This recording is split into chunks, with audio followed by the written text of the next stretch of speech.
Carlos Leáñez nació en Caracas, como ha dicho Germán, es por tanto nació en Venezuela en el año 1957, aunque actualmente reside en la isla de Tenerife, en Canarias, con lo cual digamos que ha hecho ese tornaviaje, ¿no?, entre Canarias y Venezuela, ¿no?, que llegó a llamarse, si no me equivoco, la octava isla canaria, ¿no?, se decía, ¿no?, con lo cual pues esa relación, ese vínculo tan importante entre las dos, Venezuela y Canarias, lo mantiene el ponente hoy que tenemos el placer de tener con nosotros, ¿no? Para presentar al señor Leáñez, la verdad es que hay una cantidad hay muchísimas cosas que podemos decir de él. Es un filólogo, es un abogado, es un escritor, es un gestor cultural, es un profesor universitario, al mismo tiempo investigador, conferenciante internacional, comentarista y articulista sobre temas que nos ocupan esta tarde, como son las lenguas, como son la Hispanoamérica, como son la globalización, ¿no? Con lo cual, yo creo el ponente perfecto para el tema que hablamos hoy sobre la lengua española y el factor de poder mundial, para leer completamente el título de la conferencia, ¿no? El señor Leáñez ha sido, durante esta experiencia, sobre todo en su carrera docente, ¿no?, ha sido creador de cátedras en la Universidad de Simón Bolívar de Caracas y también ha trabajado en la Universidad Andrés Bello de Caracas. Andrés Bello, por cierto, para los que asistimos regularmente a estas conferencias, se mencionó hace 2 jueves, si algunos lo recordáis, la labor de esta persona, ¿no? Y en esa labor en la Universidad de Caracas ha sido creador de las cátedras sobre lengua, ciudadanía y nación hispanohablante, y también la guerra de los idiomas en la Universidad Simón Bolívar, y al mismo tiempo ha sido profesor agregado en políticas lingüísticas e idioma en la Universidad Simón Bolívar y otras responsabilidades, como decía antes, en la Universidad Andrés Bello de Caracas. Lo que quisiera hacer ahora es daros unas ideas generales de cómo va a ser la presentación de Carlos, de manera que la podáis seguir y sobre todo sacar algo concreto que lo podéis después llevar a cabo en el día a día. Yo creo que 3 ideas un poquitín que podría destacar es, primero, la importancia del español como una lengua hablada por 600 millones de personas y creciendo, sobre todo en el continente americano, y cuando digo continente americano me refiero sobre todo también a los Estados Unidos. Sería una primera idea fuerza que destacaría. La segunda, la importancia de Internet, que ha cambiado completamente las relaciones de geopolítica y el potencial que tendría el español, pasando de ser una lengua hablada únicamente en el continente americano a ser una lengua global. En ese sentido, por ejemplo, es la segunda lengua más hablada en Internet, el 8% de los usuarios utilizan el español y el 70% de los hispanos tienen acceso a las redes sociales. Yo creo que eso es algo que hay que tener en cuenta, sobre todo para mirar al futuro. Y el tercero, que es lo que más me sorprendió, es la utilización de la inteligencia artificial. ¿Cómo podemos utilizar estas novísimas tecnologías para conseguir que el español sea un elemento de poder blando? Entonces, yo creo que eso es las 3 ideas que a mí me parece que resumirían muy bien el mensaje que quieres lanzar. Es decir, que al final de la conferencia salgamos todos haciéndonos una pregunta que también la hiciste tú una vez en la conferencia y que me gustó muchísimo. ¿Cómo pudiendo ser tanto la hispanidad, somos tan poco a día de hoy? Recalco al día de hoy porque es una cuestión que depende de nosotros. Entonces, Carlos, yo creo que te dejo la palabra, adelante, vamos a disfrutar muchísimo y después, sobre todo, animo a la gente a hacer preguntas porque yo creo que va a ser una oportunidad muy importante la que vamos a tener hoy. Entonces, muchas gracias, David.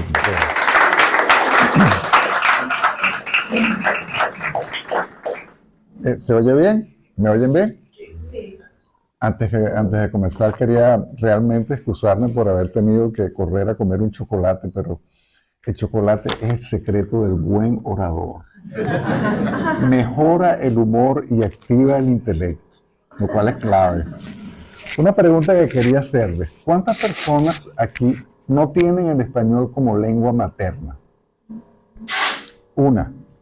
Ah, perfecto. Y habla español perfectamente, así que no voy a tener que articular de manera muy específica. Bueno, yo voy a hacer una serie de previos para después entrar propiamente en materia, ¿no? Voy a comenzar con una anécdota que es, ustedes van a ver cómo y por qué viene a cuento. Cuando yo aprendí francés pequeño, tenía 9 años, cuando llego a la calvinista ciudad de Ginebra. Mi padre tenía un puesto diplomático ante los organismos internacionales y me presento yo a la escuela y no hablaba una palabra de francés. O mejor dicho, solo 5 o 6. Había aprendido de memoria a decir, y lo decía en ese momento con rabia, porque yo no quería irme de Venezuela, decía, je ne parle pas français, je parle español.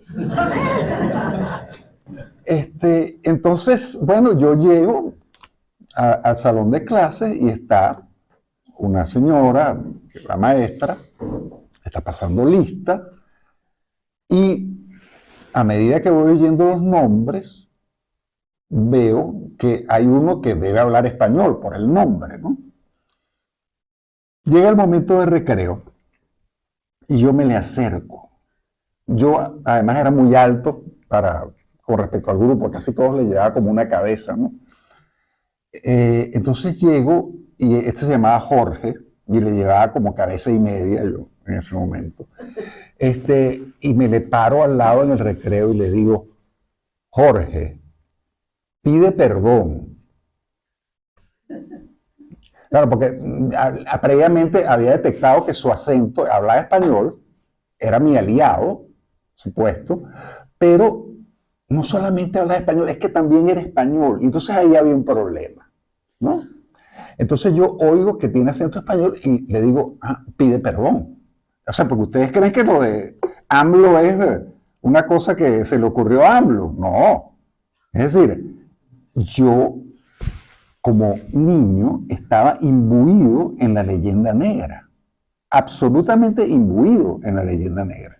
Es decir, yo pensaba que los españoles habían llegado a Hispanoamérica a violar, matar, dejar, acabar con todo. Y entonces yo a este pobre muchacho, al cual le llevo cabeza y media, le digo, pide perdón, pide perdón. Y el pobre me mira absolutamente aterrorizado, como quien mira a un loco, un poseso. Y en efecto, ese era mi caso. Yo estaba enloquecido y poseído por la leyenda negra. Ahora, buena parte de mi vida yo la he pasado desandando ese camino que en Hispanoamérica se anda a través de las historias oficiales que buscan justificar la creación de la República, que buscan legitimar el poder político. Esta es la parte más formal, pero eso también circula en chistes, en pequeñas historias. Es decir, es un caldo de cultivo cuyo resumen es: España es atrasada, España es cruel, España es lo peor que nos ha podido pasar. Qué lástima que no vinieron los ingleses. Es una cosa que uno oye, qué lástima que no vinieron los ingleses. Una cosa tan increíble, ¿no? Entonces, yo comienzo pues a superar la infancia y me doy cuenta de que el catolicismo, el Niño Jesús, la Virgen María, a los cuales en mi familia se les prestaba particular devoción, las festividades, la Navidad, eso no era una cosa autóctona. La lengua que yo estaba hablando no había sido inventada en América. Me doy cuenta, sigo elaborando, leyendo cositas, y me doy cuenta de que, en definitiva, yo tengo unas creencias y un mapa del mundo a través de la lengua que coincide con los que vinieron a dejar, matar, violar. Entonces la pregunta es, ¿yo soy un malvado? ¿Yo soy hijo de malvados? Sigo investigando. Sigo investigando y me doy cuenta de que la civilización hispánica es una alianza de la fe y la razón que fue a América a generar un imperio generador, contrariamente a otros imperios. Voy a dar solo 3 trazas de esto. Imperio generador, ¿por qué? Bueno, porque al llegar a América, España ve en el indígena no un marciano ni un infrahombre, sino un igual. Y le da acceso a su comunidad dándole lo mejor que ella tiene, Dios, el bautismo. Le da acceso a la comunidad religiosa y política. Por otra parte, se mezclan las sangres. Por otra parte, se fundan ciudades hacia adentro, en las cordilleras, en los valles, en las selvas, porque España fue a quedarse, a fundar. Y yo les pido a cualquiera de ustedes que inspeccionen bajo esa mirada lo que fueron los primeros años de despliegue vital de España en los primeros 50 años. La obra inconmensurable de España en 50 años. Prácticamente la totalidad de nuestras ciudades, el nuevo trazado de caminos, etcétera, etcétera, etcétera. No me voy a detener demasiado en esto, pero me parece que es importante entender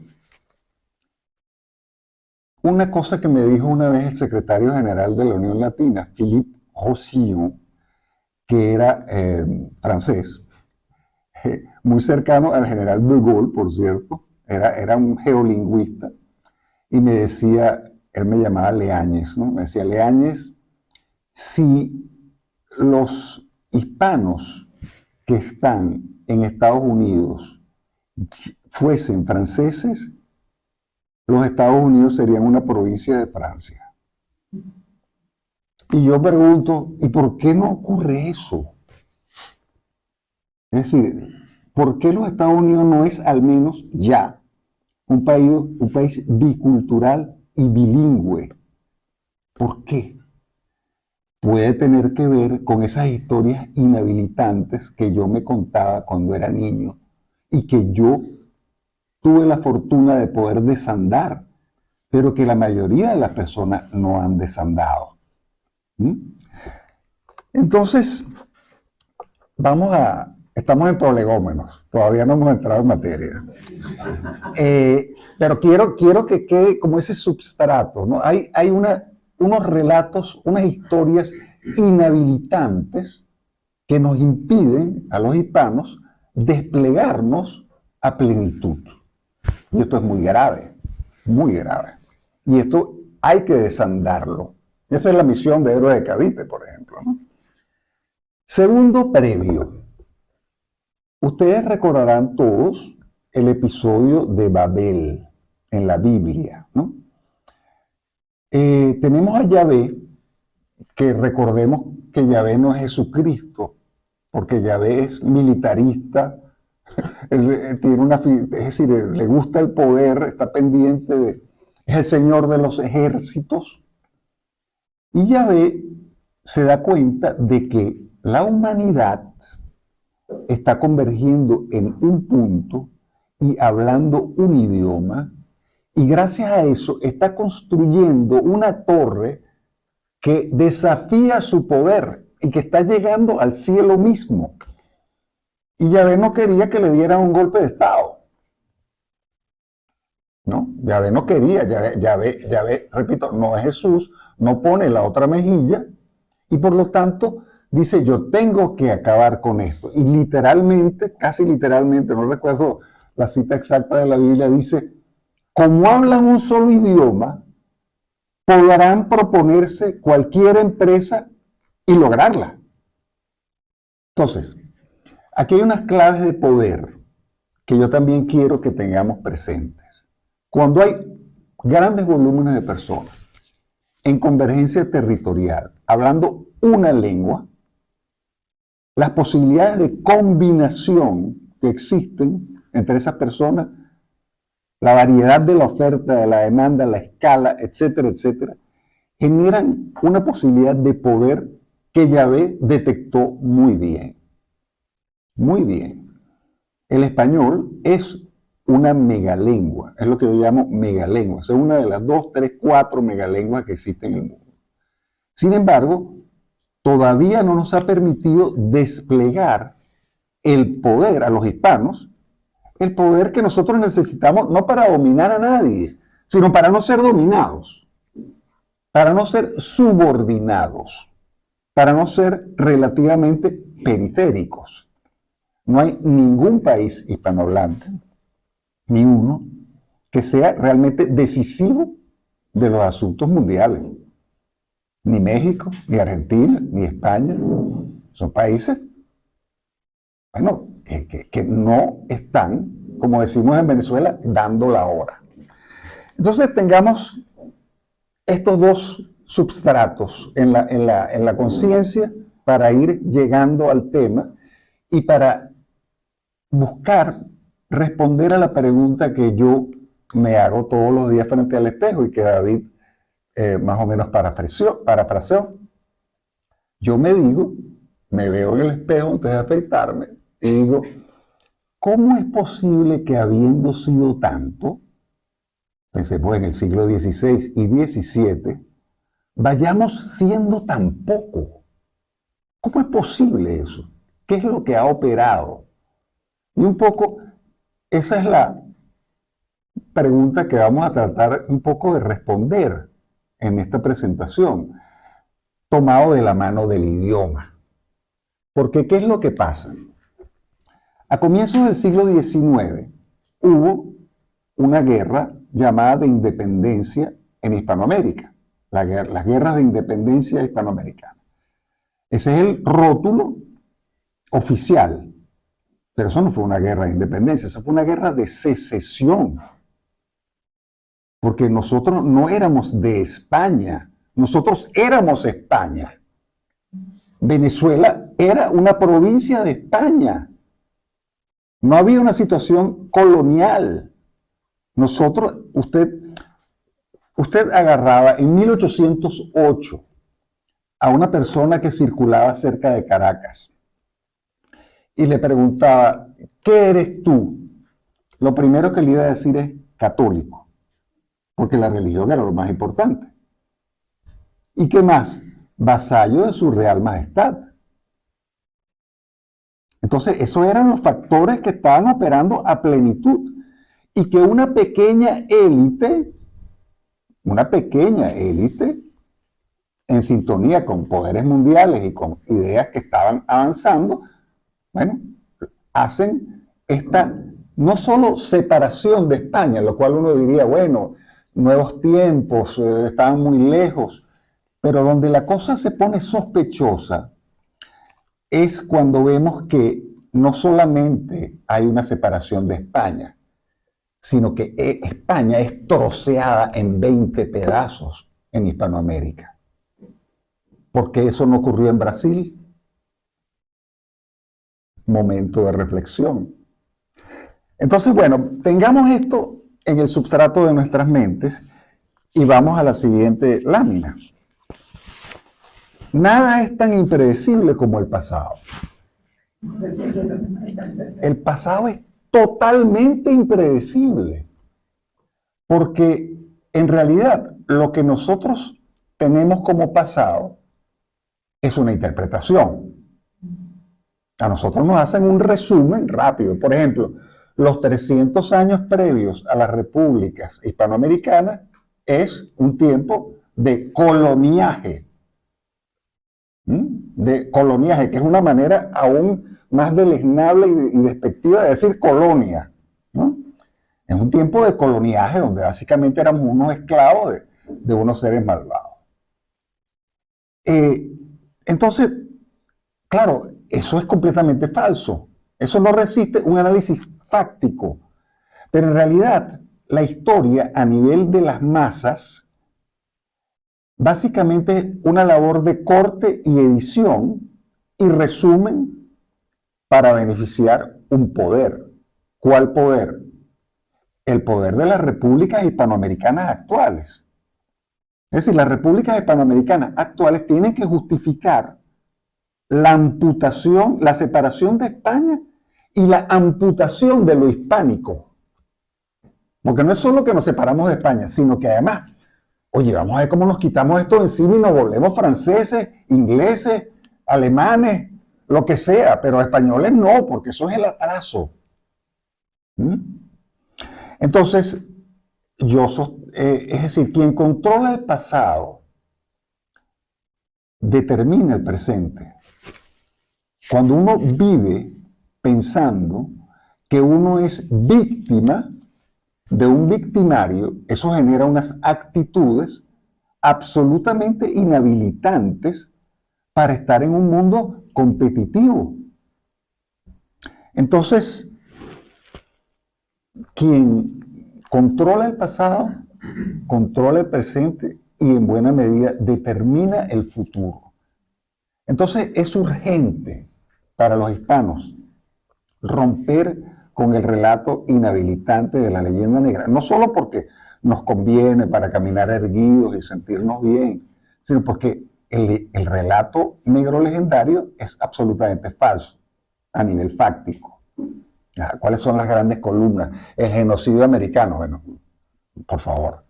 El genocidio de España en América, bueno, no voy a entrar en eso porque no es el tema. La Inquisición, no voy a entrar en eso porque no es el tema, pero estoy seguro que esos temas van a ser muy tratados aquí y así ustedes podrán tener una imagen completa y cabal de lo que es en realidad la cultura hispánica. Sigamos a la próxima. Estamos en prolegómenos todavía. Yo cuando hayamos entrado les digo para que estén entendiendo. Atravesarías el océano en una canoa. Es decir, a nosotros, los hispanoamericanos, y a España, después de las llamadas guerras de independencia, guerra de secesión, la llamo yo, terminamos todos en canoas. Terminamos todos en canoas, en un océano proceloso, un océano lleno de grandes olas, un océano extremadamente peligroso. Y hemos sobrevivido, al menos en el caso de Hispanoamérica, lo puedo decir con toda propiedad, porque no ha resultado rentable colonizarnos de manera estilo siglo XIX, muy costoso. Pero nosotros podríamos ser colonia estilo siglo XIX. De hecho, las costas de Hispanoamérica actualmente están bajo el asedio de la flota pesquera china. Y yo pregunto, ¿qué puede hacer Ecuador para defender la brutal agresión de los pesqueros chinos? O sea, la pregunta casi que da risa, ¿no? ¿Qué puede hacer Ecuador? Vamos a decirlo en la lengua de Bruselas. Zéro, mon cher ami. Alors là, vraiment zéro. Y eso es muy grave. Es decir, toda la soberanía de Hispanoamérica está hoy bajo asedio de la flota pesquera china, que hacen más o menos lo que le da la gana, por hablar de un solo punto. Entonces, quien atraviesa el océano en canoa corre el riesgo de encontrarse con acorazados que se los lleven por delante y que ni siquiera se dan cuenta de que lo pisaron. En cambio, nosotros podríamos ser una potencia mundial, con el mero hecho de la puesta en sinergia de lo que ya está instalado. Porque con lo que ya está instalado, el poder de la cultura en español es significativo, como veremos más adelante. Puedes pasar un día sin tu móvil, un día normal, un día de lunes a viernes. Claro que pueden pasar un día sin su móvil si están en un día en la playa y todo el resto de la familia tiene un móvil por si acaso. Pero de lunes a viernes en Bruselas, ¿hay alguien que salga sin su móvil a la calle? Yo lo primero que hago en Tenerife, que no es un ambiente tan cosmopolita y urbano como aquí, yo salgo, yo prefiero que se me olvide cualquier cosa cuando salgo a la calle. Pero el móvil, imposible. El móvil es el cordón umbilical, la conexión vital, ¿no? Entonces, nosotros tenemos que entender, estoy todavía en prolegómenos, nosotros tenemos que entender que ese aparato que nosotros llevamos en nuestros bolsillos es una mutación antropológica. Es otro órgano. Claro, es decir, usted tiene un hígado, un estómago, un corazón y un móvil. Es decir, no, y lo digo, esto es metafórico, pero apenas. Es absolutamente vital. El otro día yo estaba en Sevilla y pasé unos minutos de angustia, pero ustedes no se pueden imaginar, porque me estaba quedando sin batería. En una ciudad que no es la mía, y bueno, ¿cómo iba a hacer? ¿Cómo iba a llamar un taxi? ¿Cómo iba a solucionar? O sea, estaba muerto. Entonces, bueno, estoy seguro que todos entenderán lo que quiero decir, y con este prolegómeno lo que quiero comenzar a introducir es la importancia de la red y la importancia del ciberespacio. La dimensión ciberespacial de la vida, y después del COVID eso se ha acentuado aún más, es la otra dimensión de la vida. Nosotros somos los primeros seres humanos que vivimos en dos dimensiones. Una física, como la de nosotros aquí en esta sala, y otra virtual. Pero esa dimensión virtual no es una dimensión falsa o de segunda, no, es una dimensión tan importante como esta. Yo básicamente yo paso más o menos mínimo 8 horas al día conectado. Y estoy seguro que no soy un aberraris, ¿no? Entonces, somos unos mutantes, el ciberespacio viene, no solamente viene, ya está. Y esto es una clave política que a mí me parece que hay que estudiar, porque adelanto lo que ya no sería prolegómeno. Los hispanohablantes, por primera vez, nos estamos comunicando en tiempo real, sin fronteras, en Internet. Se está dando un diálogo inédito, porque antes los españoles hablaban con los españoles, los mexicanos hablaban con los mexicanos, los ecuatorianos con los ecuatorianos, pero eso se acabó. Ahora todos estamos hablando con todos. El otro día yo estaba en una reunión de héroes de Cavite y de repente viene un señor, así como con los ojos medio rasgados, y comienza a hacer una pregunta, hablando español, de Filipinas. Yo primera vez en la vida que hablaba con un hispanohablante de Filipinas. Muy emocionante para mí. Bien. Bueno, ya te adelantaste, perfecto. Estamos telepáticos aquí. Estuvimos entrenando. Estoy quedando casada, de serio, y estábamos... Bueno, hablas de lo que ves y oyes. Es decir, nosotros solemos pensar, esto también es prolegómeno, nosotros solemos pensar que yo hablo de lo que veo. Es absoluto. Tú ves de lo que hablas. Tú ves de lo que hablas. Es decir, la lengua, el mundo sin la lengua sería una cantidad de estímulos indiferenciados con los cuales no podríamos tener ninguna relación operativa. La lengua nos da un catálogo para entender esos estímulos y establecer una relación operativa con ellos, ¿no? Por ejemplo, todos los árboles del mundo son distintos. Pero yo veo, a pesar de que todos son distintos, como yo tengo un concepto, árbol, veo los árboles como tales. Si yo no tuviese el concepto árbol, yo vería una masa, pero no vería el árbol. Por ejemplo, perro. Hay que ver la variedad de perros que hay en el mundo. Es decir, chihuahua, bulldog, grandanés, pastor alemán, o sea, bestias que uno las ve y dice, pero son completamente distintas. Y por alguna razón extraña, gracias a que tenemos el concepto perro, en todos esos entes tan distintos vemos perro.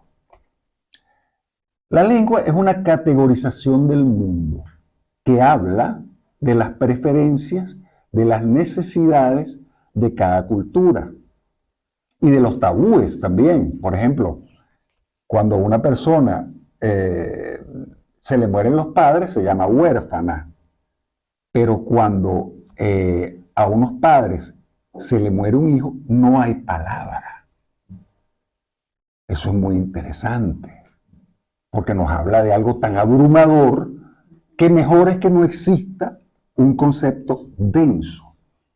Entonces, las lenguas cada lengua es distinta, cada lengua es un mundo. Sin embargo, es posible la traducción, por supuesto, pero la lengua es una tradición, es una manera de sentir, y no es lo mismo hablar español que hablar ruso, o hablar wayú, o hablar nahuatl, no es lo mismo. Es decir, yo tengo en Caracas, en mi abandonada biblioteca, un diccionario Yanomami español. Es interesantísimo ese diccionario, porque uno abre y ve las palabras y nunca encuentra un equivalente. O sea, nunca es bonito, tal palabra. No. Es decir, es una paráfrasis, es otro mundo. Uno se da cuenta que, caramba, debe ser extremadamente difícil aprender Yanomami para una persona que tiene como lengua de partida el español. Porque es realmente entrar en un corte del mundo, en una tradición, en una manera de sentir completamente distinta. Entonces, Huntington, el polémico Huntington, dice que las bases de una civilización pasan ante todo por su lengua y por su religión. Bueno, y sucede que nosotros los hispanos compartimos ese mapa semántico, esa categorización de la realidad, y además ese mapa generador de valores, que es una cultura de base católica, independientemente de que se practique o no.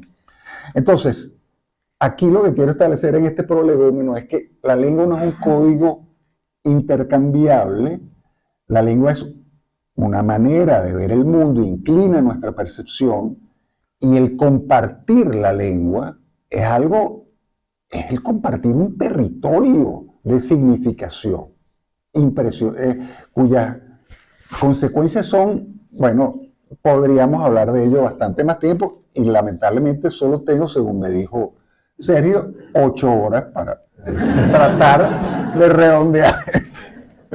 Bueno, sí. Bueno, ya hablamos de Babel.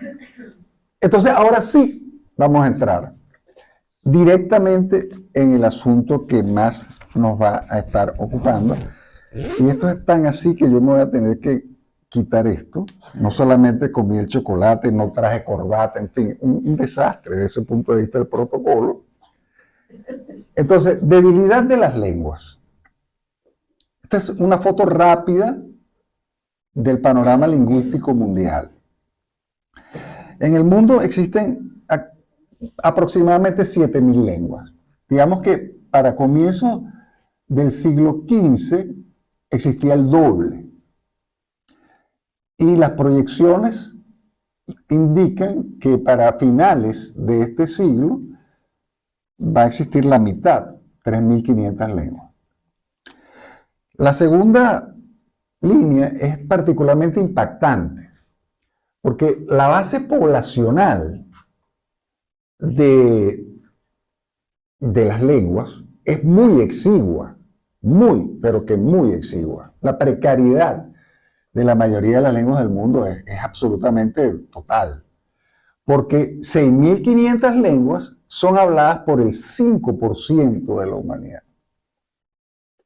El español es hablado por el 7,2% de la humanidad. O sea, el español solo es más que 6.500 lenguas. Es decir, son lenguas de la tradición, de la identidad, muy importantes en ese sentido. Ahora, ¿cuál es el futuro de esas lenguas? Por otra parte, las lenguas, la riqueza del mundo, el 90% de la riqueza es producida en 12 lenguas. Y la inmensa mayoría de las lenguas son lo que se llamaba hace 15, 20 años, antes de que irrumpiera de una manera tan neta el tema de lo políticamente correcto, lenguas pijama. Es decir, para estar por casa. Lenguas para estar por casa, ¿no? Lenguas que yo uso en la casa, pero que no las uso en la plaza pública, en el trabajo, para pagar los impuestos, para construir cohetes, para la inteligencia artificial. Vamos a estar hablando mucho de la inteligencia artificial y del tamaño de las lenguas con respecto a la inteligencia artificial. Entonces, bueno, tenemos un panorama de declive de la mayoría de las lenguas. Hay que entender que esto tiene que ver sobre todo con el fenómeno. La gente dice el inglés está acabando con todas las lenguas. No. Es decir, lo que está acabando con todas las lenguas esencialmente es el proceso de urbanización. Es decir, la gente vive en el campo, mucha gente vive en el campo, son muchas lenguas habladas por poquísimas personas, se mudan a la ciudad donde se habla otro idioma y deciden no seguir transmitiendo el idioma del campo. Eso está ocurriendo y claro, el proceso de urbanización se está acentuando cada vez más. O sea que el gran satán no es el inglés. Además, el inglés, en mi concepto, para una persona que valore su lengua, el inglés debe ser un instrumento de comunicación, o el español o el francés, una lengua vehicular, porque quien habla una lengua muy poco hablada, si quiere salir del pequeño valle en el que se halla, tiene que apelar a una lengua vehicular o de más difusión. Bien, entonces hablemos un poquito de la geografía del español. Siempre tengo que aclarar esto, porque ¿cuántas personas aquí son españoles? Muy bien. Entonces esta aclaratoria es muy importante, es muy importante. El español es una lengua americana de origen ibérico. Es una lengua americana de origen ibérico. ¿Cómo es eso? Bueno, es que el 92% de los hispanohablantes están en América. El 92%. Es decir, yo cuando veo todo el debate sobre la lengua en España, que es muy interesante, apasionante y que yo sigo con gran atención, pero a veces siento que, es decir, claro que España es importante, vital, pero España es el 8%. Y nosotros, los hispanohablantes, todos somos copropietarios de la lengua. No es que nosotros somos inquilinos en América y en España son propietarios. No. Nosotros ni ocupas. O sea, nosotros somos en Hispanoamérica tan propietarios. Pero, ay Dios mío. Buen signo, ¿no? Que conste.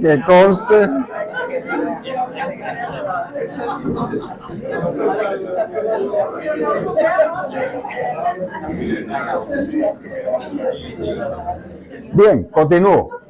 Entonces, el español se encuentra entre el Atlántico y el Pacífico. Es decir, si nosotros fuésemos a postular, cosa que hacen todas las culturas, dónde está el centro del mundo, podríamos decir con mucha propiedad que está en la hispanidad, porque la hispanidad se halla entre los dos grandes océanos. Es decir, el español tiene la fachada pacífica más grande del mundo y una fachada atlántica impresionante, ¿no? Entonces, estamos bien ubicados. Sin embargo, es muy interesante ver cualquier noticiero oficial de cualquier país, siempre se las arregla para un contorsionismo del globo terráqueo para poner en el centro del universo su país, ¿no? Eso que para otros es un contorsionismo, me parece que para la hispanidad, ustedes dirán, bueno, eso es porque tú eres hispano, bueno, puede ser. Pero me parece que la tesis de dos grandes océanos, las dos grandes masas de agua del mundo, estar en el medio, estamos bien ubicados. Además, con pocos usos horarios, con todos los climas posibles, con inmensas riquezas, y bueno, 14% de las tierras del mundo, y esto es muy, muy importante, muy importante. Las cabeceras de puente. ¿Qué son las cabeceras de puente? En el mundo, como nada más me dieron 8 horas, no voy a poder extenderme sobre esto, pero en el mundo hay una guerra de los idiomas. Esa guerra se da en diversos niveles. ¿no? Por ejemplo, aquí en la propia Bélgica hay una guerra de los idiomas, pero no es una guerra mundial. En la guerra mundial no. La guerra mundial se da entre 4 o 5 lenguas, entre las cuales está el español. Digamos, una dialéctica imperial, digamos, podríamos decir, si fuésemos a utilizar un tipo de terminología. Es decir, las lenguas que a la gente le apetece más aprender son 4 o 5. Aprender de manera espontánea, no obligado. Porque bueno, cuando la gente se pone a obligar a la gente a aprender otras lenguas, eso habla muy mal de la vitalidad lingüística de esa lengua. Cuando la única manera de yo lograr que mi lengua siga creciendo en hablante es forzando jurídicamente, me parece que eso es un signo de debilidad más bien, ¿no? Me parece que las lenguas atrayentes, atractivas, abiertas, bueno, son las que hacen, por ejemplo, que haya personas que la aprendan sin ser oriundos, ¿no? Como por ejemplo nuestro querido amigo aquí, ¿no? Bien, entonces, cabeceras de puente, es decir, estoy hablando de posibilidades de expansión del español, claras. México es el vocero, voy a decirlo en términos militares, para la toma de los Estados Unidos. Suramérica hispana es la vocera para la toma de Brasil. España es, o debería ser, la vocera para la toma del español en Europa. Y puse China porque hay algo que yo invito a que ustedes consideren esto. China, más que puentes, ha construido murallas. Tiene una tradición, es decir, China ha podido llegar a América antes que España y decidió quedarse puertas adentro. Para hablar bien chino mandarín, hace falta aprender aproximadamente 10.000 ideogramas. En cambio, el español se aprende con 24 letras, ¿no? Es decir, un chino culto tiene que saber más o menos 10.000 ideogramas. Claro, hay chinos simplificados, hay chinos alfabetizados, pero exportar el chino es muy difícil. Cuando uno ve lo que llaman el Instituto Confucio, que es el instituto como el Goethe Instituto, el Instituto Cervantes, etcétera, o la Alianza Francesa, uno ve que realmente no es un gran interés el de China en ir realmente a la conquista de hablantes de chino. Es decir, no lo ven, no hay ese afán de operación de prestigio que tienen clarísimamente, por ejemplo, los franceses. La France éternelle, le rayonnement de la France. O sea, eso es algo impresionante.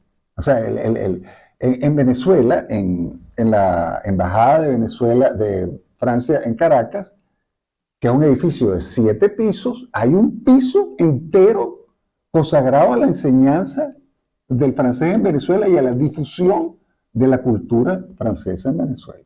Y trabajan muy bien. Francia tiene una tradición de diplomacia cultural que si nosotros los hispanohablantes hiciéramos más o menos la mitad, ya todo el mundo estaría hablando español. Entonces, bueno,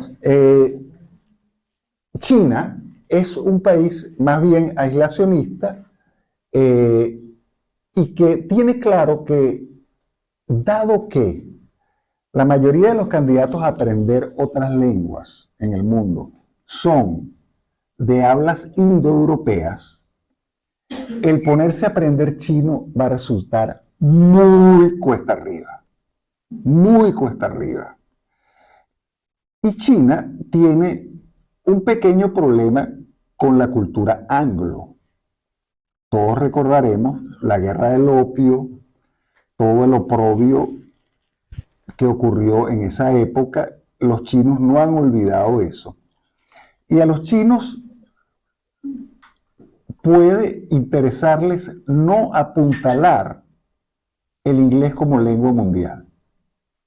Y ahí tenemos que estar nosotros What about me? ¿Ah? Claro, pero eso tiene que ser algo panhispánico. Eso tiene que ser un esfuerzo coordinado, pero es un esfuerzo absolutamente factible. Es decir, China podría escoger por razones políticas, no, así como está escogiendo salirse del dólar, a nivel de moneda, escoger no apuntalar. Es decir, mira, el chino no lo va a aprender.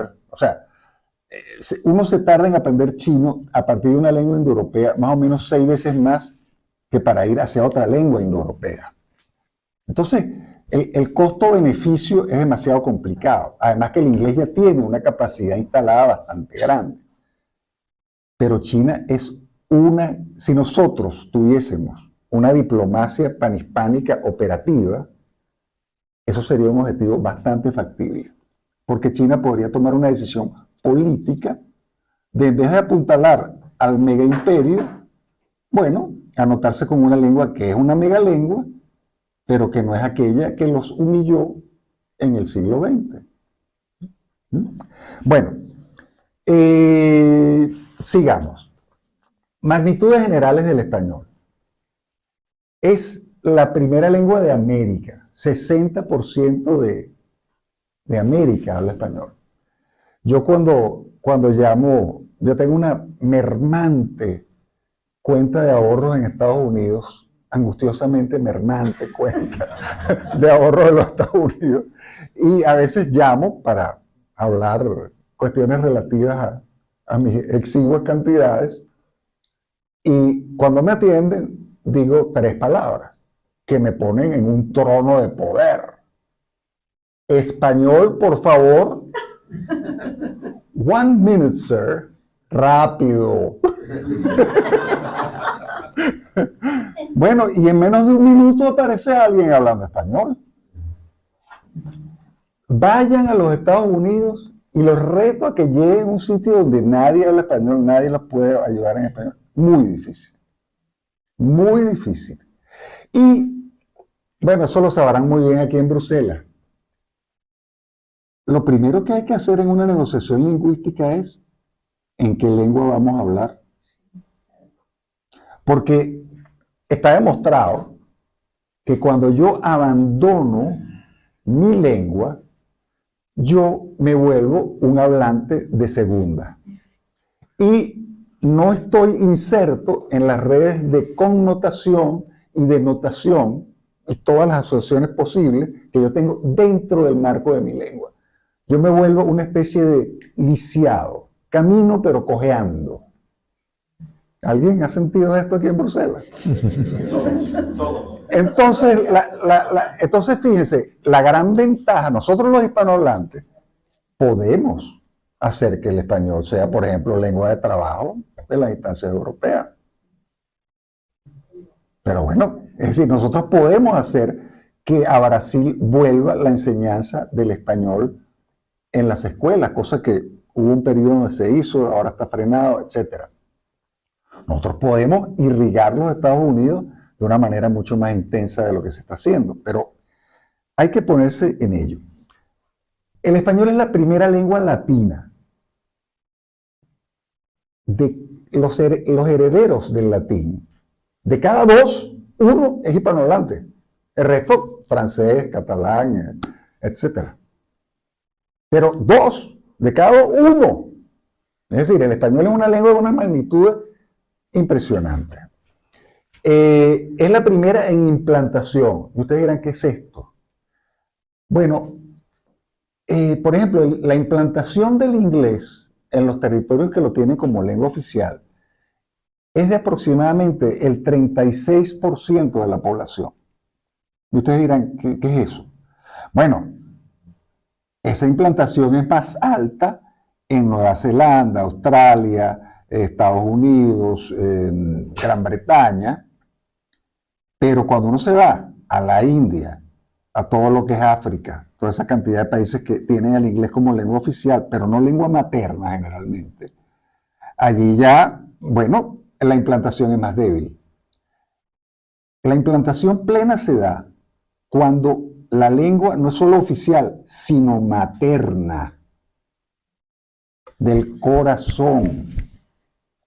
La implantación del español es fortísima, es 94% en toda la hispanidad, en todos los territorios que tienen el español como lengua oficial. Es decir, que arrancar el español de Hispanoamérica y de la propia España sería muy difícil, porque es un tema que ya no es, me quitaste un código de comunicación, no, me quitaste el alma. O sea, allí yo estoy sintiendo, o sea, las canciones que me cantaba mi mamá cuando yo era un bebé eran en español. Es decir, ¿cuánto valor tiene eso, no? Entonces la implantación del español es 94%, el inglés, repito, 36%. ¿Mm? Además, bueno, después hablaremos un poquito más del inglés. Es la segunda lengua materna del mundo, el inglés. Desde el punto de vista de los hablantes lengua materna, el español, desde el punto de vista de los hablantes lengua materna, tiene más hablantes que el inglés. El inglés es la tercera lengua, como lengua materna. Claro, cuando se agregan todos los que dicen hablarla o medio hablarla, entonces pasa incluso el mandarín. Pero la gente es sumamente indulgente consigo misma. Entonces cuando uno le pregunta, ¿tú hablas inglés? ¡Claro! Y sucede que lo único que sabe es pedir un café y preguntar dónde está el baño. Entonces, digamos, el escrutinio real de del segundo anillo del inglés, que es la gente de competencia limitada y no lengua materna, está por verse su cantidad, porque ahí hay mucha propaganda en la guerra de los idiomas. Es un tema que lo podemos desarrollar en 14 horas y ir en el desayuno. Pero apasionante. Entonces, segunda lengua materna, cuarta en total de hablantes. Cuando vemos ya, tomamos todas las fantasías de supuestos 700 millones que hablan inglés, como, por favor, de verdad, yo no puedo creer que haya 700. Yo soy profesor de idiomas originalmente y profesor de inglés. En mis primeros 3 años en la universidad yo me dediqué a enseñar presentaciones orales en inglés. Y me di cuenta qué difícil es para los muchachos desplegarse y presentarse ante el mundo en inglés. Porque son otras coordenadas. No es que es imposible, ¿no? Y hay que hacerlo en determinados contextos, por supuesto. Pero mejor mantenernos dentro de nuestros propios parámetros.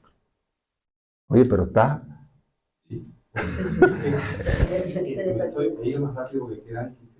Quedan 15 minutos y apenas estamos entrando en materia. Bueno, muy bien. No, pero no. Déjame hablar, mira. Vamos a ir más rápido. Bueno, es una lengua importante como para poseerla como combinación, por ejemplo, español-inglés en los foros internacionales. Aquí, Inglaterra, por ejemplo, está teniendo el español en suma consideración para su cuerpo diplomático, etc. Es la tercera lengua más enseñada como lengua extranjera y en plena disputa con el francés por el segundo lugar.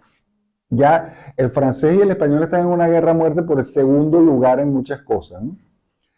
Tercera en índice de importancia internacional. Este índice de importancia internacional se refiere a educación, expectativa de vida, una serie de factores cualitativos. Y el español allí, en esa encuesta uno ve que en realidad los hispanohablantes somos una suerte de clase media del mundo, ¿no? No los ricos, pero una suerte de clase media. Gracias. Factores económicos, 9% del PIB mundial, es la tercera lengua, desde este punto de vista. Su aporte al PIB mundial, 6,2, es la tercera lengua, siempre después del inglés y del mandarín. Esto es muy importante. El español es la única gran lengua que tiene consensuado de manera panhispánica, es decir, realmente tomando en cuenta todos los hablantes, el léxico, la ortografía y la gramática. Esto no existe en inglés, no existe en portugués, en francés Bueno, los quebequenses dicen una cosa, en París a veces dicen otra, etcétera, ¿no? En cambio, en el español hay una cosa extraordinaria que para mí prefigura algo que debería ser general y en todos los aspectos, que es la Asociación de Academias de la Lengua Española. Cuando la gente, ustedes han oído hablar, que la gente dice, el DRAE, el Diccionario de la Real Academia, eso ya no existe. El Diccionario de la Real Academia hace como 10 años que no existe. Lo que existe es el Diccionario de la Asociación de Academias de la Lengua Española, que está hecho por todas las academias, la venezolana, la puertorriqueña, la ecuatoriana, etc. Es decir, son unas reuniones de intensa negociación cultural en donde los hispanohablantes, así como una comunidad de propietarios en un edificio, nos hemos puesto de acuerdo sobre estos nada deleznables aspectos, con qué palabras nos comunicamos, cómo se escriben y cómo las combinamos. Extraordinario, de verdad, la competitividad del español allí, en mi concepto, es única. Bueno, y ahora sí vamos a entrar en el corazón del asunto, para el cual ustedes, dentro de 10 minutos, yo les doy una seña y ustedes amarran aquí a hacerlo. Bueno, adecuadamente digitalizada. Miren, voy a hacer una aseveración rotunda, de esas que generan titulares. Lengua que no esté adecuadamente digitalizada es candidata a la desaparición. La digitalización de la lengua, es decir, que esté disponible y suficientemente tratada con volúmenes de textos suficientes para ser procesada por todas las instancias de inteligencia artificial y para generar reconocimiento de voz, traducción automática, etcétera, etcétera, etcétera. Quien no esté metido en esa fiesta, ups, como se diría en Estados Unidos, here comes trouble. Tienes que estar en esa fiesta. Y esa fiesta es una fiesta en la que están muy pocos, menos de 10. Menos de 10. Continuemos. Como adelantó un poco David, haciendo lo que llamarían en buen español spoiler. Es la tercera lengua en la red, el español. 7,9%. 70% de los hispanohablantes tienen acceso a la red, lo cual es absolutamente fundamental y además nos deja claro que esto no es una quimera, una fantasía, una cosa que estamos hablando de ciencia ficción. No, esto es absolutamente tangible. El inglés, por ejemplo, para darles un promedio de las lenguas, el inglés en el ciberespacio, el acceso de sus hablantes es de 77,5. Es decir, no es que, el español, ¿y por qué no es 100%? Seguro que el inglés es 99,9. No. El español está bien. Comparativamente, eso está bien. Repito, el inglés tiene 77,5%. El 55,3% de ese 70% que tiene acceso, lo utiliza a diario. Aquello que el estómago, el hígado, el móvil, ¿no? Es decir, órgano vital. Y además que no lo vamos a donar. A mí que me maten. Pero me entierran con mi móvil. Bueno.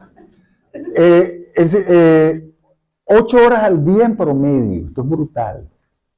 En España un poco menos, en Hispanoamérica más. Se ve que las tapas y el bar en España todavía están... La dimensión física está más dura, ¿no? Es la segunda lengua en redes sociales. Esto también es vital. Es la segunda lengua en canciones y series. O sea, no podemos imaginar lo que significa esto a nivel de poder blando.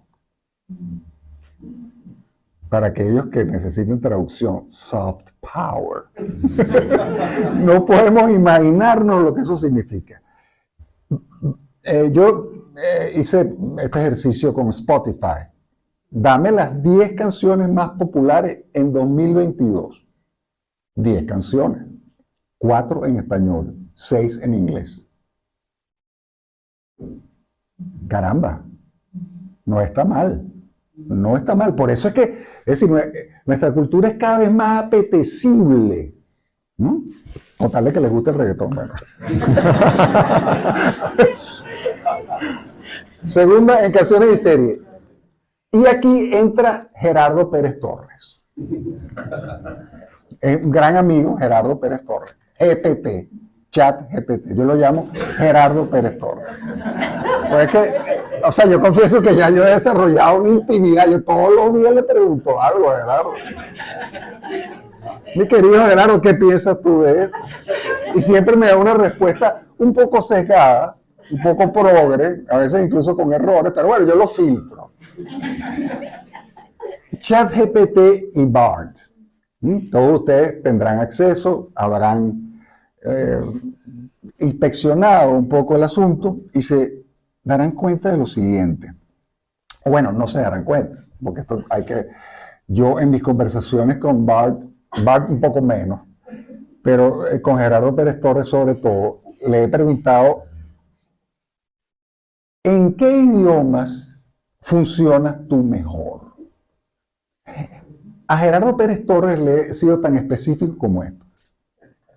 ¿En cuántos idiomas tú consideras que tienes un modelo óptimo de lenguaje? Porque la inteligencia artificial es un modelo de lenguaje generado con masas de texto que, bueno, generan los intercambios necesarios, etcétera, para terminar en la inteligencia artificial. ¿Cuántas lenguas tienes un modelo de lenguaje óptimo? Ok, en el mundo tenemos 7.000 lenguas. 10 lenguas. 10 lenguas. Ah, caramba. Esta fiesta hay poca gente, ¿no? Esta fiesta tiene poca gente. Y pregunto, mira, Gerardo, dime tú, por favor, dame tú en orden decreciente, ¿dónde consideras tú que tienes los mejores modelos de lenguaje? Y confieso que aquí me sorprendí. No por la primera, que es el inglés, sino porque la segunda es el español. Por delante del francés, el alemán y todos nuestros admiradísimos. Para Gerardo Pérez Torres. Para Bard, el español es la cuarta. Debe ser un tema de los corpus lingüísticos que la alimentan. Pero lo que le quiero decir es que el tema de la inteligencia artificial requiere tratamiento de textos, número 1, para que la inteligencia artificial pueda trabajar con ellos. Y requiere que sean ingentes cantidades, pero por lo cual modelos óptimos de inteligencia artificial para la mayoría de las lenguas del mundo, vamos a ver, pero por el momento está complicado. Óptimos, ¿no? Óptimos.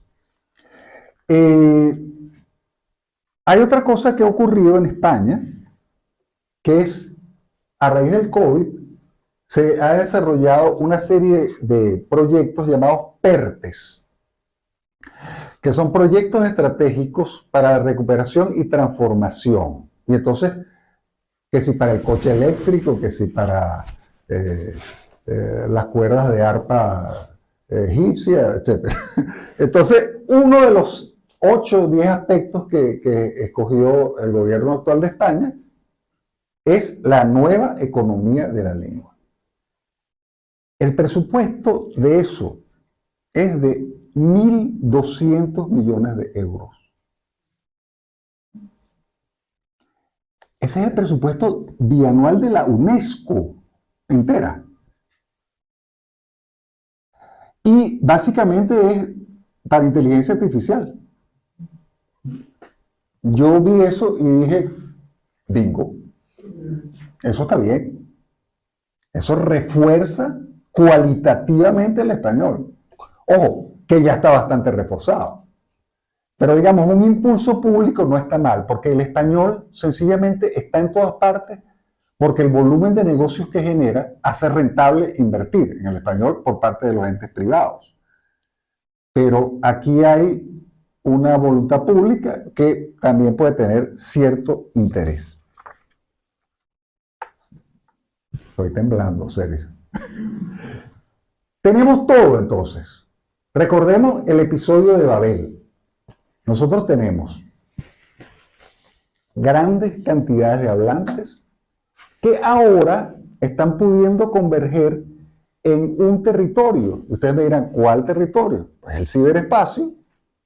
No habíamos dicho que la vida tiene una dimensión física y una dimensión virtual, y que la dimensión virtual también es real. Pues bueno, en esa dimensión, ahora nosotros podríamos desandar Babel, porque tenemos ingentes cantidades de hablantes, una sola lengua y convergencia en un territorio virtual. Eso nosotros actualmente no lo vemos, pero eso está en pleno desarrollo. Lo que pasa es que, como es un objeto de estudio nuevo, no hemos hallado los conceptos y la manera de mensurarlo de manera clara, pero el español está sometido actualmente a fuerzas centrípetas. ¿Por qué? Porque hay cada vez más necesidad entre los hispanohablantes de entendernos con personas que no son nuestros vecinos, con los cuales podemos hablar exactamente, bueno, en venezolano, en ecuatoriano, sino que tenemos que todos conocer la horma general, practicarla. Esto está en un reforzamiento del español.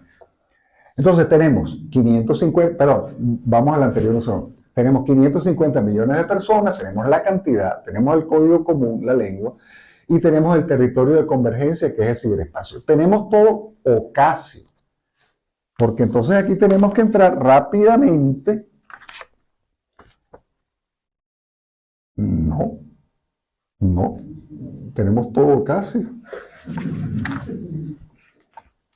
Houston, espérate, vamos a la, perdón, no, me está mareando, espérate, vamos a ver, serio. Vamos al ciberespacio, a la que dice ciberespacio, vamos a la siguiente, Bueno, anagnórisis. ¿Qué es la anagnórisis?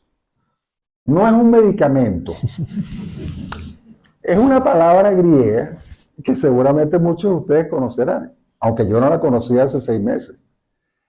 La anagnórisis es un momento en toda estructura narrativa en la cual el personaje principal recibe una información que cambia por completo, lo cambia por completo a él y su interpretación del pasado. Por ejemplo, Edipo se entera, que su mujer es su mamá y que mató a su papá. Oye, tener esa información cambia a cualquiera, ¿no? En las historias en donde vemos que el sapo se transforma en príncipe, que el mendigo se transforma en rey, esos momentos de anagnórisis, hay un momento en que la persona se da cuenta de que no es lo que él pensaba, que es otra cosa. Quisiera traer a colación aquí otra historia, que es la historia de un cachorro de león, que creo que eso tiene un nombre técnico, león sexo, no. Bueno, después me lo dice. Hay un nombre técnico para el cachorro de león. El cachorro de león es abandonado en medio de un rebaño de ovejas. Y por supuesto él crece pensando que él es oveja, ¿no? Y un día viene un león y comienza a perseguir al rebaño. El rebaño comienza a correr y el león indignado ve que hay otro león corriendo como si fuera una oveja. Entonces, lo agarra por el cuello, así como las gatas agarran a sus crías, y se lo lleva a una superficie de agua tranquila y le dice, ve. ¿Y cuál no será la sorpresa para el león? Que cuando ve la imagen, ve a uno igual que el que le está diciendo que vea. Y se queda atónito. Entonces le dice, ruge.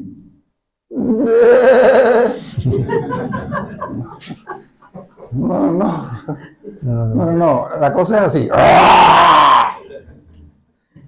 Bueno, pasaron como todo el día en eso, y en el momento en que rugió, todo volvió a colocarse en su lugar.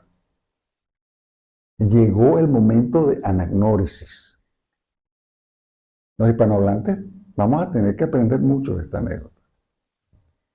Porque durante el siglo XVI y XVII éramos lo más adelantado, lo más poderoso. Y actualmente vamos siendo países completamente subordinados, teniendo unas claves y unas posibilidades que prácticamente no tiene ningún otro conjunto histórico-cultural. Entonces, ¿qué está ocurriendo? En mi concepto, desde que ocurrió el proceso de separación de España, de secesión, de fragmentación de España a partir del siglo XIX, comenzó lo que yo llamo una latencia hispánica, así como un oso que se mete a hibernar, ¿no? Hemos estado dormitando 200 años. Pero bueno, España también estuvo conquistada 700 años. Yo pienso que nosotros tenemos que conseguir las historias, las imágenes, los símbolos y las formas para hacer que el conjunto histórico-cultural hispánico ocupe el lugar adecuado en el mundo. Un lugar en donde nosotros no vamos a ir a la agresión de nadie, pero tampoco vamos a dejar que nos agredan y que nos digan cómo es que hay que vivir. Entrar en un sano intercambio con el mundo. El sano intercambio proviene de quien no está subordinado, de quien está de igual a igual con los poderosos. Si no, siempre hay un problema. Entonces, ¿qué está ocurriendo? Por cierto, en estos días va a salir en Voz Populi un artículo mío que se llama La rebelión hispanista. Se lo recomiendo. Entonces, allí 5 minutos. ¿Cuáles han sido los factores desencadenantes? El libro Imperiofobia de María Elvira Roca Barea, un antes y un después. España en la primera globalización, el documental de José Luis López Linares. La escuela de Gustavo Bueno. Los héroes de Cavite, que no es por nada, es increíble el esfuerzo asociativo que hace los héroes de Cavite. El revisionismo historiográfico hispanoamericano. Todos estos factores están generando lo que yo llamo la rebelión hispanista, que está buscando generar el substrato subjetivo que requiere ser recuperado para estar en el estado de alma necesario para... Porque ya basta de... Bueno, entonces, básicamente, los elementos que tenemos para el nuevo tiempo son la anagnórisis, el sustrato subjetivo. La anagnórisis está en curso a través de la rebelión hispanista, que está en curso en España y en Hispanoamérica. La escala, 550 millones, la lengua española, que permite que yo, que nací a más de 8.000 kilómetros de aquí, ustedes me están entendiendo. El ciberespacio, que es el territorio. Esta convergencia son los factores de Babel, y esto es lo que hace falta para desencadenar la maldición de Babel, para entrar entonces en un nuevo tiempo. Nosotros a través de este nuevo tiempo debemos y podemos ir a una especie de ciberplaza global con centenares de millones de personas manifestando para lograr las cosas que nos interesen. Y ahí comenzar a ver cómo a medida que nosotros desplegamos los músculos juntos, no se puede negar nuestras peticiones. Aquí hay unas cuantas que sobre las cuales no voy a detenerme, pero sí quiero recordar que hubo un momento en donde unos tecnócratas consideraron que la ñ no debía salir más en los teclados. Y que, ¿para qué? Si usted le da control alt y entonces saca la ñ y después un proceso prácticamente requiere unos dotes de pulpo o de contorsionista, ¿no? Bueno, entonces esa supresión de la ñ, que es muy afectiva para los hispanos, además yo me llamo Carlos Leáñez Aritimuño. Entonces, esa ñ que es tan afectiva, bueno, generó una indignación panhispánica y en todos los sustratos que hizo que la ñ sigue apareciendo en los teclados que nos venden en los países hispanos. Porque cualquier cosa que nosotros pidamos juntos, somos de tal entidad que es muy difícil que nos la nieguen o que nos eviten.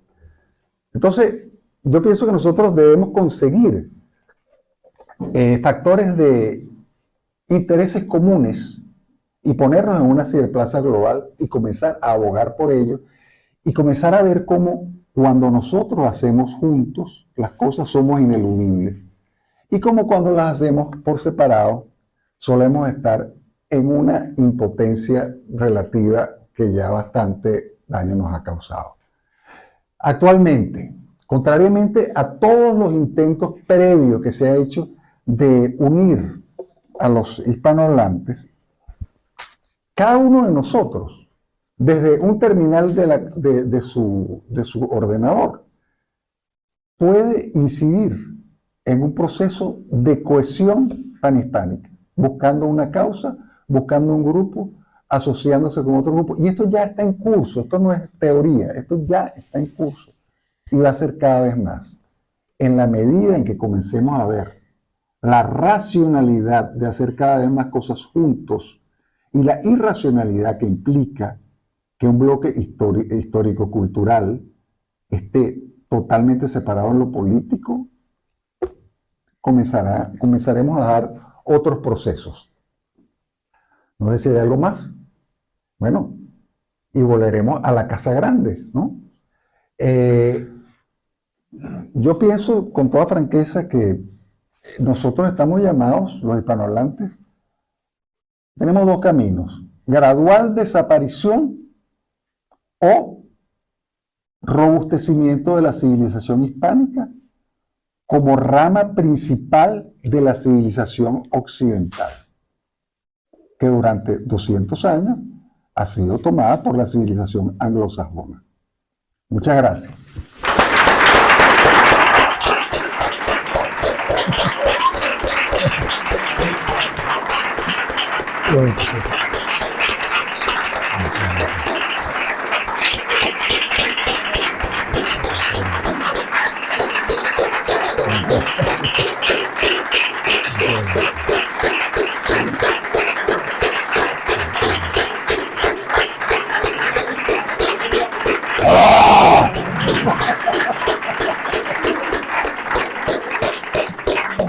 Bueno, estoy a su disposición para... Sí, me voy a sentar. Sí, siéntate. Bueno, pues podríamos seguir aquí escuchándote horas y horas, pero me parece que tenemos tiempo para dos preguntas. Entonces, animo al público a que levante la mano, se identifique y haga la pregunta.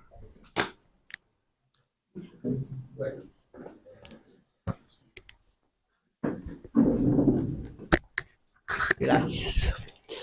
Bueno, yo soy argentina. Fue sumamente interesante todo lo que usted dijo. Y mi esposo fue toda la vida profesor de la lengua castellana.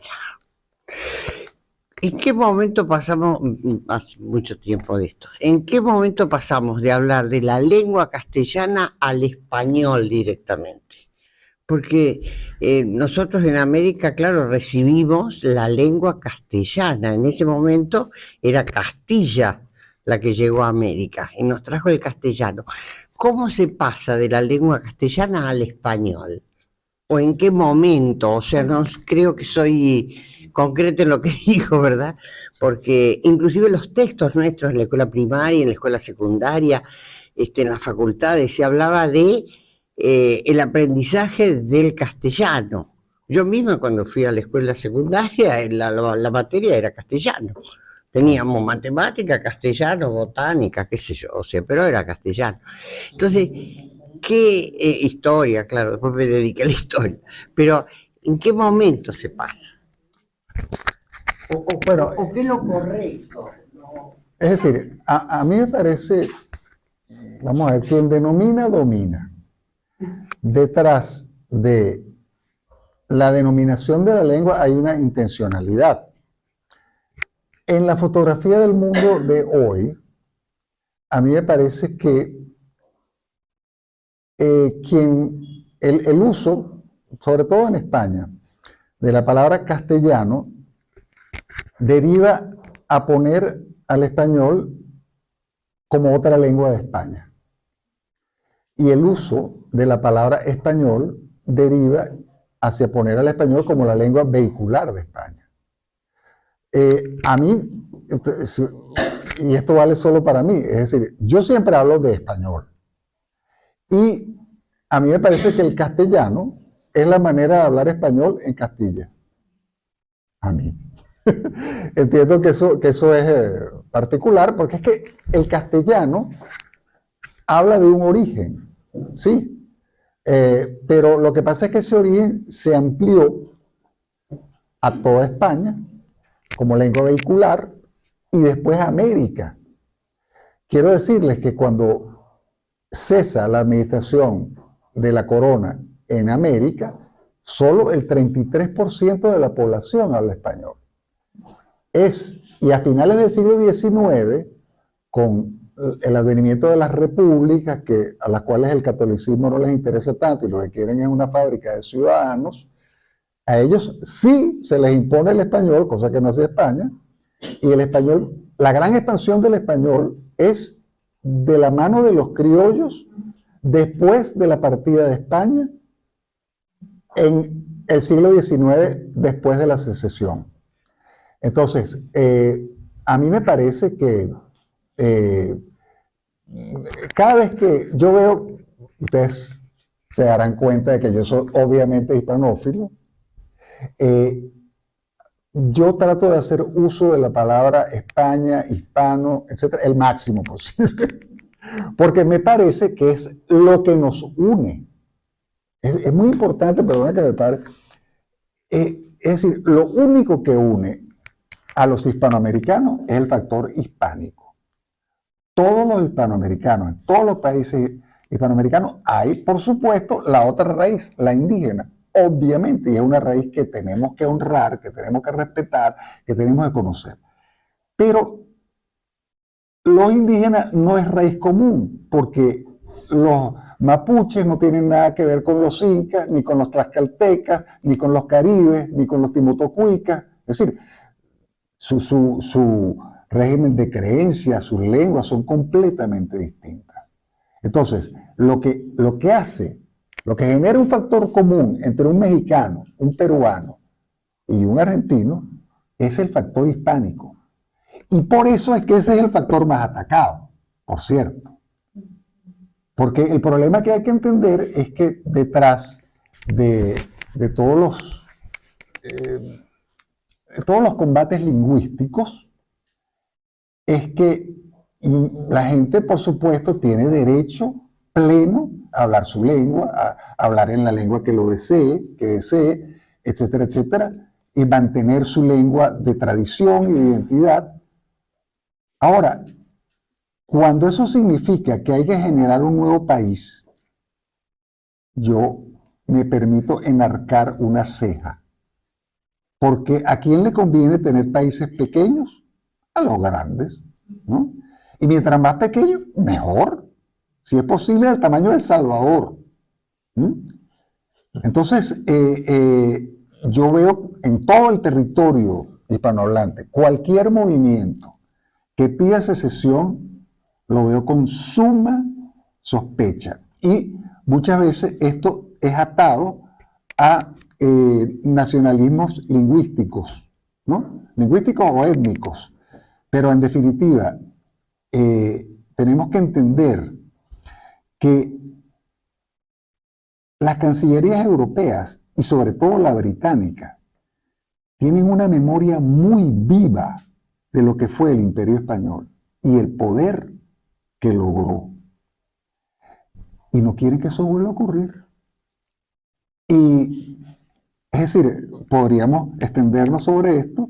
Recomiendo en este sentido mucho los libros de Marcelo Gullo, pero es decir, hay poderes en el mundo operando para que nosotros seamos, siempre nos consideremos inferiores y nunca vayamos a más, sino a menos, en lo que se refiere a generar nuevos países. Cada vez que a mí me hablan de un nuevo país en el ámbito hispánico, a mí se me eleva el nivel de sospecha de manera grande. Y de hecho, perdonen, pero los indicios son más que indicios.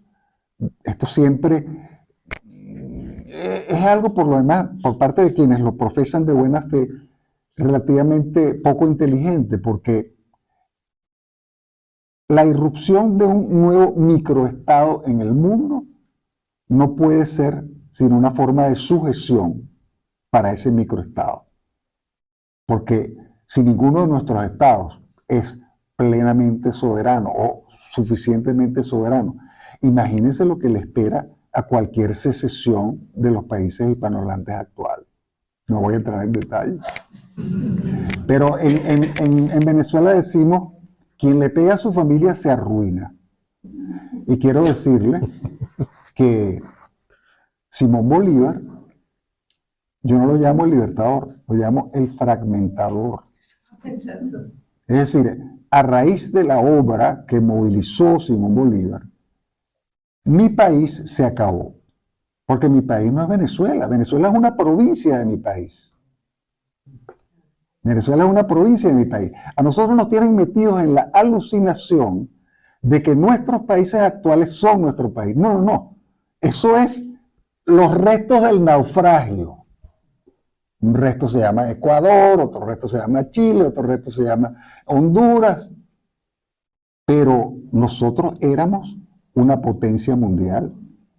Y en la medida en que podamos hacer cosas juntos y generemos procesos centrípetos, podremos hacerlo de nuevo. Entonces, bueno, no estoy seguro de haber respondido a la pregunta, pero...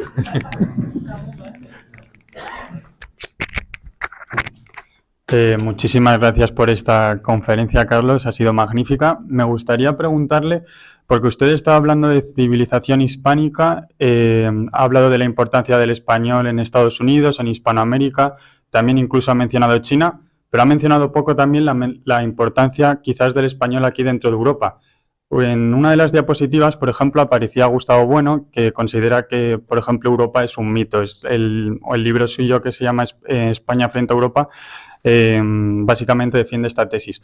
Me gustaría preguntarle acerca de una alianza hispánica que piense que se pueda dar, cultural, con Hispanoamérica, y si no piensa que es utópico debido a los gobiernos que hay ahora mismo allí, ya que, como ha comentado al principio, existe la leyenda negra, está muy arraigada allí. ¿Hasta qué punto es utópica esta alianza, teniendo esto metido dentro de Hispanoamérica? Muchas gracias. O sea, tú dices una alianza panhispánica para que el español sea más importante en Europa. Bueno, es decir, a mí me parece que la percepción de la importancia del español en Europa está clara. Lo que ocurre es que actualmente hay una situación en España de demandas lingüísticas que distraen a España de la defensa de su lengua de primera división. Es decir, todas las lenguas tienen su ámbito y su derecho, pero una lengua regional, estrictamente regional, ponerla, es decir, sacarla de la región es muy difícil. Es muy difícil, muy costoso, y además, como vivimos en medios limitados, oye, ¿qué tal si apoyamos al único jugador que puede ganar en primera división? Es decir, las otras lenguas estarán en su ámbito con toda legitimidad, pero no resulta, en mi concepto, razonable el desplazar la defensa del español en las instancias europeas como lengua de trabajo, por ejemplo, por estar favoreciendo lenguas que la gente no aprende a menos que tenga vínculos afectivos, esté viviendo allí o esté obligada por ley. Es muy raro que una persona... Es decir, ¿cómo funciona el sistema lingüístico mundial? El sistema lingüístico mundial es cohesionado por una cosa que llaman el bilingüismo hacia arriba, ¿no? ¿Qué significa esto? Una persona que habla, por ejemplo, Wayuu en Venezuela, que es una lengua que se habla en la península de La Guajira, entre Colombia y Venezuela, que tiene como 40.000 hablantes, pues si no habla español, está liquidada. Y si quiere de repente, vamos a suponer que entra en grandes negocios, le está yendo muy bien, a lo mejor también le convendrá aprender inglés. Es decir, mientras menos centrales las lenguas son en el sistema, más se ven sus hablantes forzados a aprender otras lenguas. Porque normalmente va a ser muy difícil que alguien se ponga a aprender Wayuu para hablar con el hombre de negocio Wayuu. Esto puede sonar desolador, puede sonar terrible, pero es decir, los hablantes, las decisiones que se toman en las mesas de las familias con respecto a qué idiomas se van a hablar, en el 99% de los casos tiene que ver con la lengua que más puertas me abre y más oportunidades me da. Entonces, siendo así las cosas, a mí me parece que es vital mantener la diversidad lingüística, pero no es realista el pretender poner a las lenguas regionales más allá de su ámbito natural, sobre todo cuando eso implica necesariamente que la diplomacia se está distrayendo de la defensa del jugador que sí tiene posibilidades. Es decir, porque las lenguas se mueven sobre todo y generan actitudes lingüísticas gracias al prestigio. Las lenguas juegan con el tema del prestigio. Y bueno, el hecho, por ejemplo, de que en las instituciones europeas el español no sea una lengua de trabajo es una tarea pendiente. Es una tarea pendiente. Y bueno, ojalá que se dé una coyuntura política en donde esto resulte absolutamente viable. ¿Alguna otra pregunta? ¿No? ¿Sí? ¿El señor? Sí, Sí. sí. Rápida. Sí, rápidamente. Yo trabajo en una de las agencias europeas de investigación y uno de los temas que se está discutiendo mucho es el uso de la inteligencia artificial en la educación. Ayer hubo una conferencia en el Parlamento Europeo sobre este tema y quería preguntarte, casi todo lo que veo yo, desde luego, es en inglés. ¿De verdad crees que tiene esperanzas que se movilice en español suficientemente? Has hablado del PERTE de bueno, ahora. ¿Qué más se puede hacer? Pero no, es que vamos a ver. El español, por el mero hecho de su volumen, ya las empresas privadas realizan por su cuenta unas inversiones gigantescas. Por ejemplo, el sistema operativo Windows. El sistema operativo Windows creo que está en alrededor de 150 lenguas. Y ojo, hay una subcategoría. En 150 lenguas está como a media máquina y más o menos en 10 está muy bien. Y entre esas lenguas, por supuesto, se encuentra el español. Es la que da plenitud de servicio. Entonces, decía que con Gerardo Pérez Torres, este gran amigo, me explicó claramente que su segunda lengua en inteligencia artificial es el español. Pero eso está ocurriendo por el mero volumen de hablantes y de textos y por el interés que hay en captar ese mercado. Ahora, con el PERTE, me parece que hay un interés público que bueno, que también es interesante y nuevo. Y la cantidad de recursos es impresionante. Y estuve haciéndole seguimiento, eso se va a desplegar en 4 años, supuestamente un euro público atraerá a uno privado, porque son básicamente cuestiones de negocios, y bueno, en ejecución, tras un año llegan como 400 millones de euros de ejecución, es decir que la cosa no está paralizada. Yo pienso que es que yo tengo absoluta fe en la inteligencia artificial en español. absoluta. Y pueden hacer el experimento. Si ustedes hablan una lengua que no sea muy central, que no sea francés, alemán, español, métanse, hablen con la inteligencia artificial y hagan las mismas preguntas. Aquí están diciendo sí, sí, sí. Y se darán cuenta de que no, que hay unas que sí y otras que todavía no tanto, ¿no? Eso a lo mejor será superado, pero el problema es que para tener el marco conceptual que necesita la inteligencia artificial, se necesita una cantidad de texto brutal, que la mayoría de las lenguas sencillamente no los tiene. Ojo, la mayoría de las lenguas del mundo ni siquiera tienen alfabeto, son alfabetizadas, digamos, no tienen, son mera oralidad, que es lo natural de las lenguas. Lo natural de las lenguas no es la escritura, que es una tecnología, sino la oralidad. Y la mayoría de las lenguas prácticamente no tienen textos que poner. Entonces, no, yo con el español, la foto actual es de absoluto optimismo en la inteligencia artificial.